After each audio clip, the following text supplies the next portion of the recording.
The impeachment trial of Vice President Sara Duterte will commence after President Bongbong Marcos has delivered his fourth State of the Nation address, according to Senate President Escudero. In a press conference on Monday, February 10, Escudero says the impeachment trial against the country's second top leader would begin under a new Congress after Marcos's SONA in July. Escudero reiterates he has no intention of requesting from the President a special session of the Senate to tackle Duterte's impeachment. Hindi ito isa sa mga bagay na dahilan para magpatawag ng special session ng Senado. Dagdag po dito, sino bang may gusto na mag-special session kami at mag-trial kami bago mag-eleksyon? Sino mang pro-anti, di namin papakinggan. Sino mang pro-anti-VP Sara, di namin papakinggan. Susundan namin kung anong tinatalaga ng batas. Escudero cites previous impeachment proceedings, including that of late Supreme Court Chief Justice Renato Corona, whose trial in the Senate began in January 2012 and he was impeached in December 2011. For Escudero, Duterte's impeachment is nothing special for it to be expedited. Bakit ko iibahin ang pagtrato dito sa impeachment complaint na ito? Hindi ito espesyal, hindi ito kakaiba. Ang tingin dapat namin dito, ordinaryong impeachment complaint lamang laban sa isang impeachable officer. Pare-pareho lamang silang impeachable officer sa pananaw namin. Presidente man, Vice Presidente, Ombudsman, Chief Justice.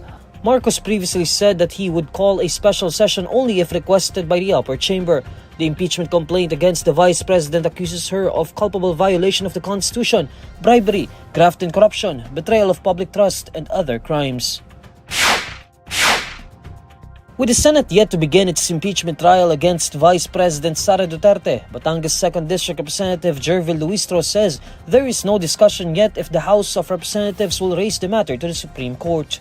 In an online briefing on Monday, February 10, Luistro says the House prosecution panel has yet to meet again this week, but she will ask her fellow prosecutors to look into possible options so that the impeachment trial could proceed. Later on in the presser, she was again asked whether or not the matter would be brought to the Supreme Court if no immediate actions were taken to begin the impeachment trial. In response, Luistro says they would only do so if the prosecution team and the majority of House members decide on it. Luistro explains that the prosecution team represents the position of the House, in particular the 215 signatories of the impeachment complaint. When asked who would be the lead prosecutor in the impeachment trial, Luistro says all House lawmakers who would serve as prosecutors are co-equal. She also says the 7 articles of impeachment against Duterte would be divided among the prosecutors. Luistro says she is more confident in handling the second article, which is about the alleged misuse of the confidential funds of the Office of the Vice President and the Department of Education under Duterte's leadership. 11 House lawmakers, including Luistro, will serve as prosecutors in the historic impeachment trial against the country's second top leader. Vice President Duterte was impeached on February 5, with 215 lawmakers backing the impeachment complaint. Senate President Escudero said the impeachment trial will begin under a new Congress after President Bongbong Marcos' State of the Nation address in July. Allies of former President Rodrigo Duterte filed graft and other criminal complaints against House Speaker Martin Romualdez and other lawmakers before the Office of the Ombudsman for the alleged 241 billion pesos worth of insertions in the 2025 national budget. Former House Speaker Pantaleon Alvarez, lawyer Ferdinand Topacio, and Virgilio Garcia, along with PDP Laban senatorial candidate Attorney Jimmy Bondoc, led the filing of 12 counts of graft against Romualdez, House Majority Leader Manuel Jose Dalipe, former House Appropriations Committee Chairperson Zaldi Co, and Acting Appropriations Committee Chair Stella Kimbo. 2 others referred to as John Doe and Jane Doe also faced the same complaints for alleged violation of Article 170 of the Revised Penal Code and Section 3E of Republic Act No. 3019 or the Anti-Graft and Corrupt Practices Act. Former President Duterte and former Appropriations Panel Head and Davao City 3rd District Representative Isidro Unga previously raised concerns about blank items in the 2025 budget. Duterte warned that the General Appropriations Act would be an invalid legislation if Congress passed it with some items left blank. According to Alvarez, the allocations with blank items supposedly totaled 241 billion pesos. Marami yung blanco na yon. Ngayon, nung tinignan namin ano yung mga nilagay nila doon sa blanco, tinotal namin, umabot sa 241 billion. Yung pagsingit ng, imagine, 241 billion pesos. Ang laking halaga yan. Hindi mo pwedeng sabihin na typographical error yan na kinurek ng technical working group. Mahirap po, ang laki ng amount na involved. UNGAB and former Executive Secretary Vic Rodriguez filed on January 27 a petition for certiorari and prohibition, asking the Supreme Court to declare the General Appropriations Act of 2025 as unconstitutional. President Bongbong Marcos had called Duterte a liar for claiming that there were blank spaces in the 2025 national budget that were to be filled up later. The president also said he could not find blank items when he reviewed over 4,000 pages of the General Appropriations Act before signing it into law.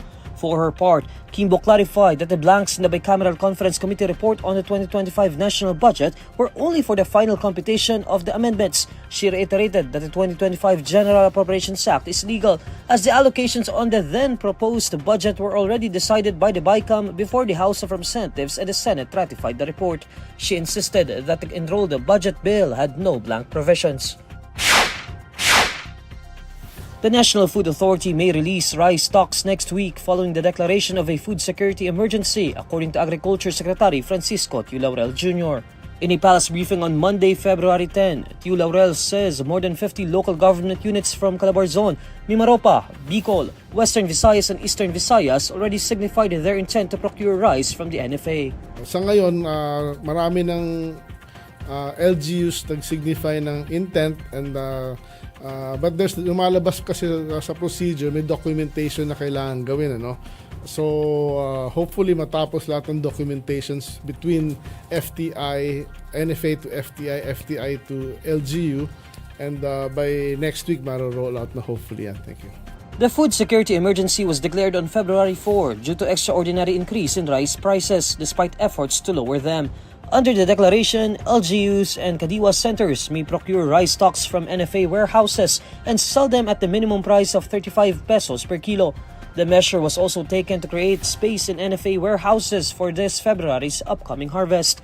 Based on the DA's price monitoring from February 3 to 8, the average price of local commercial rice ranged from 41 pesos and 22 centavos per kilo up to 59 pesos and 6 centavos per kilo. Meanwhile, rice at Kadiwa centers were sold for 38 pesos a kilo from February 3 to 8. One of China's largest fisheries research ships was spotted transiting in the Philippines' archipelagic waters, according to a United States maritime expert. In a social media post on Monday, February 10, Sea Light Director Ray Powell says Lanhai 101 was spotted at around 8:19 a.m. transiting the Philippines' archipelagic waters on the way to the Philippine Sea. In a subsequent post, Powell reports that Lanhai 101 turned north, joining the shipping lane transiting the Philippines' archipelagic waters, coming up from the Celebes Sea at around 1:47 p.m. on Monday. Powell says it was not obvious why the Chinese vessel took such a path, noting that staying west of Palawan would have been a more direct route north. China's encroachments into Philippine waters are based on its assertion of sovereignty over almost the entire South China Sea, including most of the West Philippine Sea. Beijing continues to reject the 2016 international arbitral ruling that effectively dismissed its claims over the South China Sea and ruled in favor of Manila. The Philippine National Police Highway Patrol Group relieves 3 of its members who were involved in the controversial Edsa busway incident, which went viral over the weekend. Based on the video uploaded by the Department of Transportation's Special Action and Intelligence Committee for Transportation, a convoy of 2 Highway Patrol Group riders used the Edsa busway and asked traffic enforcers to halt operations as reportedly ordered by PNP Chief General Romel Marbel. Pwede naman daw mag-operate ng van ng hindi ganitong oras. Ngayon sir, dahil pinuputak din sa social media, baka pwede natin pagbigyan muna na concert. Pati yung nagre-request pati si Chief PNP namin. Request ni Chief PNP na kung pwede pagbigyan na lang muna kasi nga nag-create ng what. In a statement, the PNP Highway Patrol Group says 2 officers were placed under the admin holding unit pending investigation. It adds that the officer who improperly invoked the name of the PNP chief is also under investigation. The PNP Highway Patrol Group also clarifies that PNP chief was not involved and that the officer's remarks were personal opinions and not an official stance. For his part, PNP Highway Patrol Group Officer in Charge Brigadier General Eleazar Pepito Mata clarifies that there was no intention to override the mandate of the Special Action and Intelligence Committee for Transportation. While Mata believes the officer's remarks were made in the context of alleviating traffic congestion, he says the Highway Patrol Group recognizes the importance of adhering to proper protocols. The EDSA bus lane is primarily for the use of public utility buses. ambulances, and marked government vehicles responding to emergencies. But convoys of the President, Vice President, Senate President, Speaker of the House of Representatives, and Chief Justice are also authorized on the busway.